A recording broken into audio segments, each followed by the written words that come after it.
I've heard that you were on the phone with him when it all happened. I know it's going to be hard to relive that, but can you kind of tell me how that conversation went?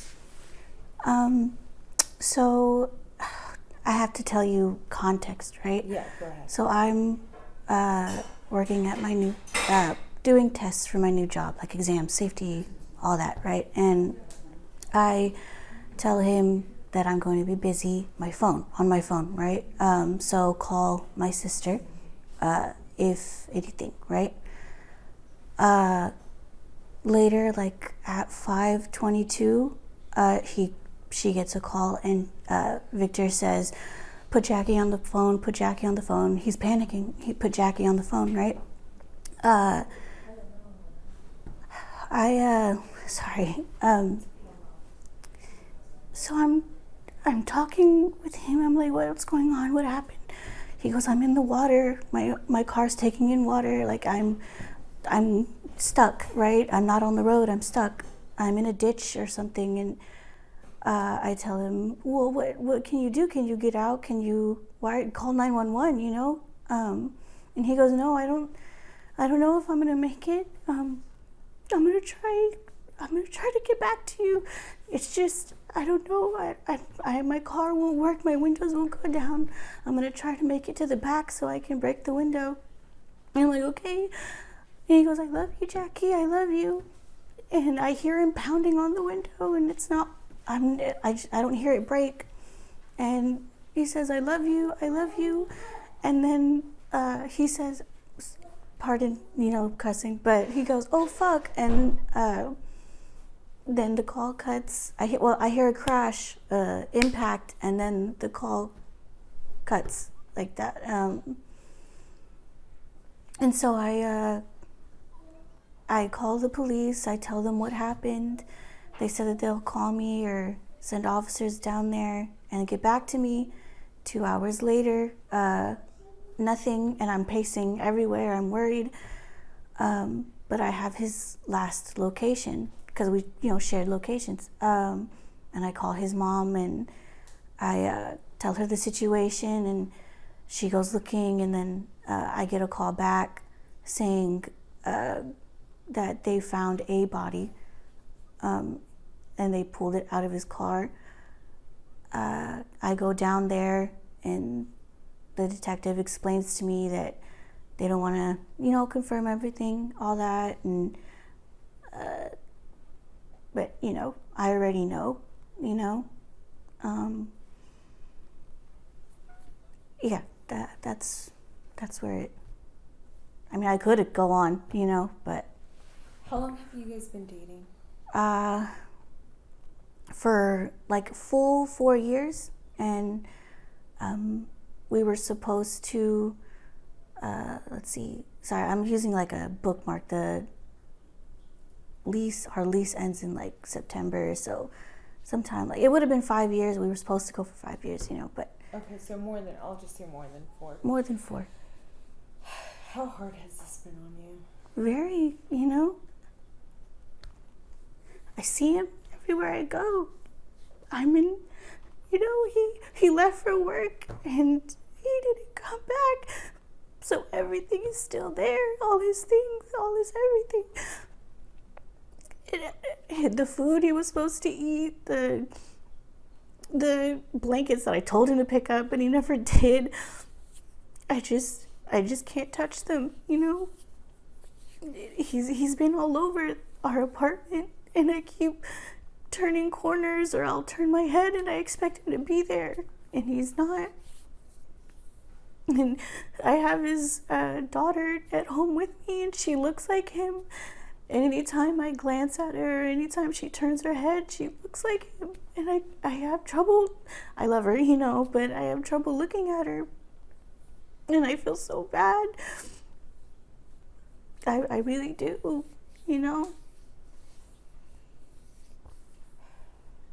What's next? I mean, what's next for you?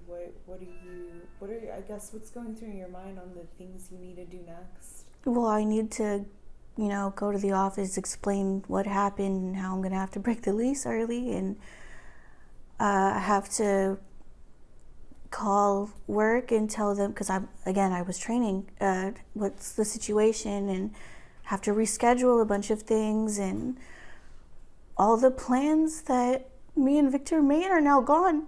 You know, I have to work around. I have to call places to make sure that they know what's going on. And of course, my family is calling me because they saw me on a live stream on Facebook, and they're calling me, what, you know, and I'm like, okay, not right now, okay, please, you know. I don't know. I'm just dealing with things, trying to plan for the future, but it's hard because I just wish everything would stop, you know? I don't want to make plans for the future. I just want to stay where I'm at now. I want to go back to before Thursday. I don't know what else to say. Sorry. No, you're okay. I know that you guys are raising funds to lay him to rest. Have you talked to his family about any of those plans or anything like that? I have, yeah. We did start a GoFundMe, and we are trying to get a fundraiser together. The flyers are being made right now, but you should really talk to his sister, Sylvia, if you want more information with that, because she's the one really taking the head on that. Yeah. What's the thing you're going to miss most about him? The way he'd make me laugh, you know? He would always tell a joke, or he would always send me memes, you know, and just funny things that he would do around the house, like playing with the kids and all that, like running around and all. So I didn't expect that question. It sounds like he was very happy, upbeat. I was never bored with him, you know? Never. He'd always find some way to say, he'd always go on about his favorite video games, and I try to listen, but I don't know much about him, so he would like make funny faces. He would run a certain way to be dumb, you know? Anytime he saw that I was down, he'd be like, "It's okay, babe, but look at this though," and do like a dance or whatever. And then his son would mimic that, and it would be so cute, and they would do little dances together.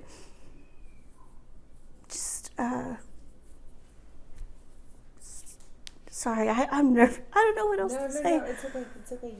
You don't have to say anything more than you don't want to. I'm gonna ask you one last question and wrap it up. If you could talk to him again, I'm sure he's listening, what do you want to tell him? That I love him, and that I regret, because when he left for work, I was doing more of the exams, knocking him out, and I was sitting on the couch, and he was like, "Okay, bye, babe," and he gave me a hug and a kiss on the forehead. I really wish that I had stood up and actually gave him a hug and kiss, you know? I wish I hadn't settled on that, and I'm sorry.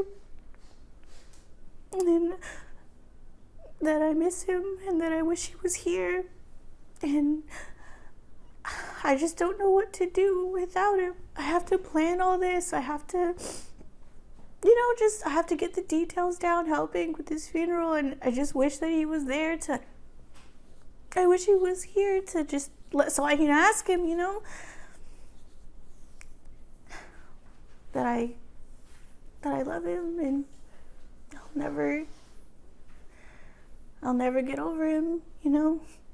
But I'm just glad that his friends are here and his family there. They've been very, forthcoming in telling me that they're there, and his family are always telling me, like, you're a part of our family now. You know, me and Victor, we're planning to get married, but I just wish we hadn't have waited, you know. But his family treats me as his wife, and I am forever thankful for that, you know. So I tell him, don't worry about it, you know. Don't worry, I'm good. I have your friends, I have your family, and obviously some of my relatives as well. And if wherever he's at right now, I don't really believe in anything specific, but wherever he's at right now, to not have to worry about any of us, you know, we're going to stay together. We're going to have strength, you know. Yeah. Thank you so much. Is there anything else that you want to tell anyone or want people to know? Victor Macias was a good man, you know. He was trying, he wasn't perfect, you know, but he tried his best to be better, you know. And I feel like that's what we all should be doing. That's what we all try to do, you know. He inspired us to be better than who we were yesterday. And I feel like that's what we should remember him for, you know. Thank you so much.